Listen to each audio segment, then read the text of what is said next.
Hello students, today I'll deliver my lecture on assumptions of the classical linear regression model. Economics is concerned with the relations among variables. These relations, when phrased in mathematical terms, can predict the effect of one variable on another. The simple linear regression model shows the relationship between two variables, one dependent and one independent or explanatory, related with a linear function. Relationships suggested by mathematical economics are usually specified as deterministic, exact, or non-stochastic. But in econometrics, these relations are taken as stochastic. The simplest form of stochastic relations between the two variables can be expressed as yi is equal to alpha plus beta xi plus ui, where I is equal to 1, 2, 3 up to n. Here y is called the dependent variable, x the explanatory variable, u the stochastic term or error term, and alpha and beta are the regressor parameters. The subscript I refer to the ith observation.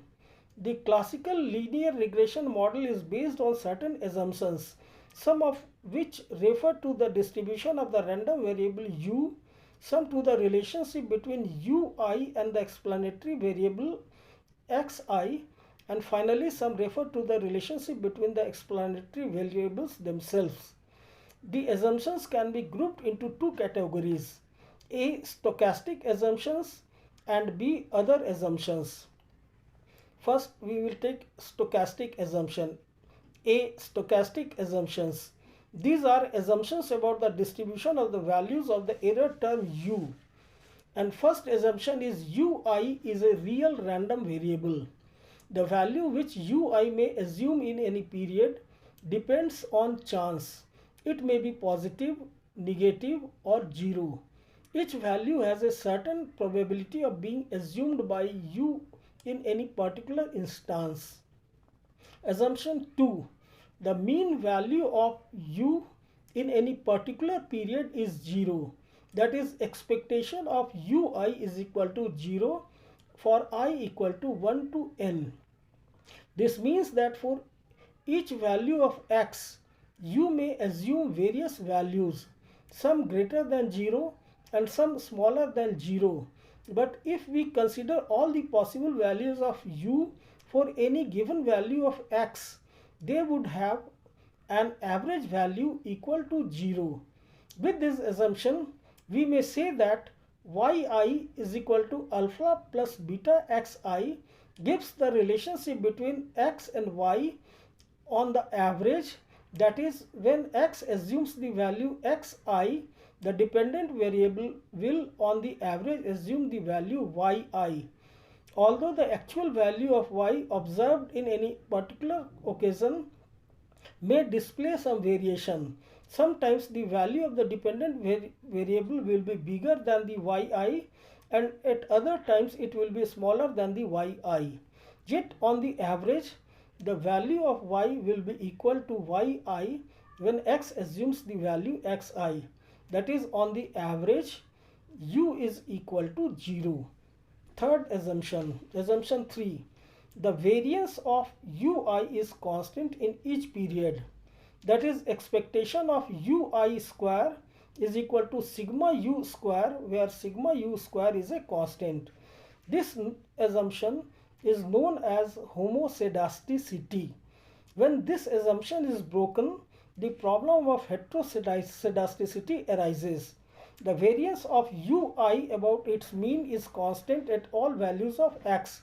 In other words, for all the values of x, the u will show the same dispersion around their mean. This is shown in the following diagram.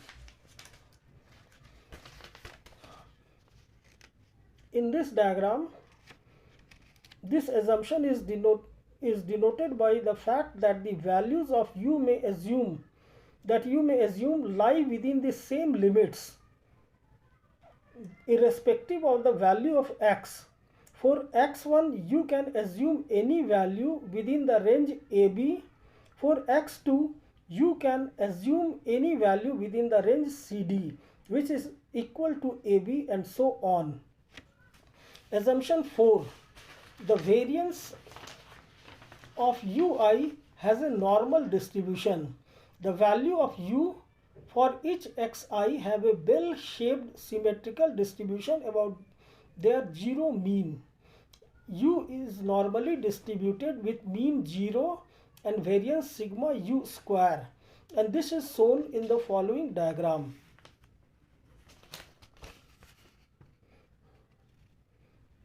Here we see that the u is normally distributed and has a bell-shaped curve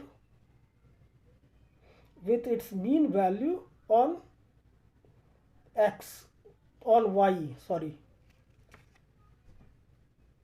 for all the values of x. Next is assumption number 5. The random term of the different observations, that is ui, uj, are independent. Therefore, the expectation of ui, uj will be equal to 0 for I not equal to j. This assumption is known as the assumption of non-autocorrelation. If this assumption is broken, the problem of autocorrelation arises.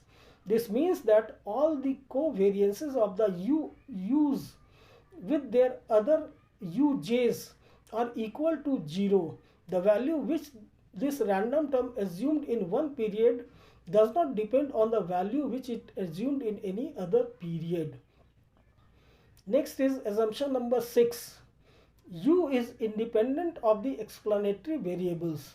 That is, expectation of xi uj is equal to xi expectation of uj, and since expectation of uj is equal to 0, therefore expectation of xi uj will be equal to 0 for all ij 1 to n. The disturbance term is not correlated with the explanatory variables. The u's and the x do not tend to vary together, their covariance is 0. Suppose xi's are a set of fixed values in the hypothetical process of repeated sampling, which underlies the linear regression model. This means that in taking a large number of samples on y and x, the xi value is the same in all the samples, but the ui values do differ from sample to sample, and so of course do the value of yi. For example, assume that every day in a market we choose the same prices x1, x2, x3 up to xn, and we record the quantities of yi's sold each day at these prices. The xi's do not vary, they are a set of fixed values, while the yi's vary for each day due to different random influences. Clearly, under these conditions, the covariance of the fixed xi's and the u's is 0, and this can be shown. Assumption number 2, assumption 3, assumption 4, assumption 5, and last is assumption 6, and the proof of the assumption 6 is covariance xu is equal to expectation of bracket xi expectation of exi bracket closed ui minus expectation of ui and bracket closed, and the whole thing is under one bracket, is equal to expectation of xi minus exi and bracket closed and ui, since expectation of ui is equal to 0. This is equal to exi uj minus exi uj expectation of uj, since uj is equal to 0, therefore expectation of xi uj is equal to xi expectation of uj is equal to 0, given that the x's are the fixed values. Assumption 7. The explanatory variables are measured without error. U absorbs the influence of omitted variables and possibly errors of measurement of the y's. That is, we will assume that the regressors are error free while the y values may or may not include errors of measurement. So there were 7 stochastic assumptions. Now we will discuss other assumptions which are not related to u only, and it is related to the explanatory variables. Assumption 8. The explanatory variables are not perfectly linearly correlated. If there is more than one explanatory variables in the relationship, it is assumed that they are not perfectly correlated with each other. Indeed, the regressors should not even be strongly correlated, or they should not be highly multicollinear. Assumption 9. The micro variables should be correctly aggregated. Usually, the variables x and y are aggregative variables representing the sum of individual items. For example, in a consumption function, c is equal to alpha plus beta y is plus ui. Here c is the sum of consumption expenditures of all the consumers and y is the sum of all individuals' disposable incomes. It is assumed that the appropriate aggregation procedure has been adopted in compiling the aggregate values. Assumption 10. The relationship being estimated is identified. It is assumed that the relationship whose coefficients we want to estimate has a unique mathematical form, that it does not contain the same variable as any other equation related to one being investigated. Only if this assumption is fulfilled can we be certain that the coefficients which result from our computations are the true parameters of the relationship which we study. And last, assumption number 11. The relationship is correctly specified. It is assumed that we have not committed any specification error in determining the explanatory variables, that we have included all the important regressors explicitly in the model, and that its mathematical form, that is the number of equations and their linear or non-linear nature, is correct. Thank you.